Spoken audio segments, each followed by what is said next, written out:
शरशय्या पर लेटने के बाद भी भीष्म ने प्राण नहीं त्यागा था। भीष्म के शरशय्या पर लेट जाने के बाद युद्ध और 8 दिन तक चला और इसके बाद भीष्म मैदान में अकेले लेटे रहे। भीष्म यद्यपि शरशय्या पर पड़े हुए थे, फिर भी उन्होंने श्री कृष्ण के कहने से युद्ध के बाद युधिष्ठिर का शोक दूर करने के लिए राजधर्म, मोक्ष धर्म और आपद धर्म आदि का मूल्यवान उपदेश बड़े विस्तार के साथ दिया। इस उपदेश को सुनने से युधिष्ठिर के मन से ग्लानि और पश्चाताप दूर हो गया। ये उपदेश ही भीष्म नीति के नाम से जाना जाता है।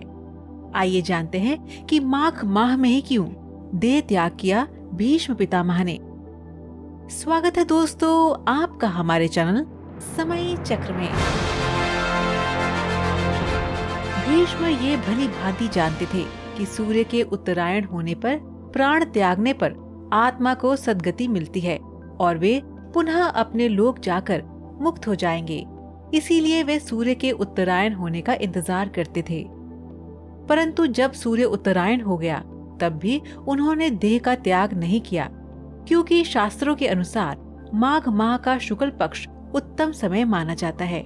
इसीलिए भीष्म माघ माह का इंतजार करते रहे। माघ माह में आकाश मंडल में ज्यादा खुला होता है। धरती जिधर झुकी हुई हो उधर ईशान कोण है। इस माह के दौरान ये क्षेत्र ज्यादा खुला और आवागमन हेतु सरल होता है। बाद में सूर्य के उत्तरायण होने पर माघ माह के आने पर युधिष्ठिर आदि सगे संबंधी, पुरोहित और अन्यान्य लोग भीष्म के पास पहुँचे। उन सब से पितामह ने कहा कि इस शरशय्या पर मुझे 58 दिन हो गए हैं। मेरे भाग्य से माघ महीने का शुक्ल पक्ष आ गया है।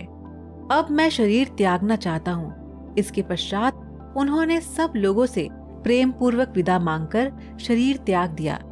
सभी लोग भीष्म को याद कर रोने लगे।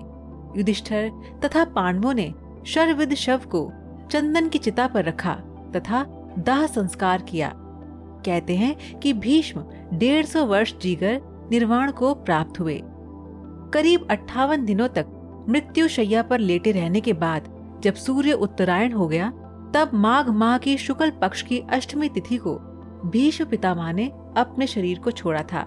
इसीलिए ये दिन उनका निर्वाण दिवस है।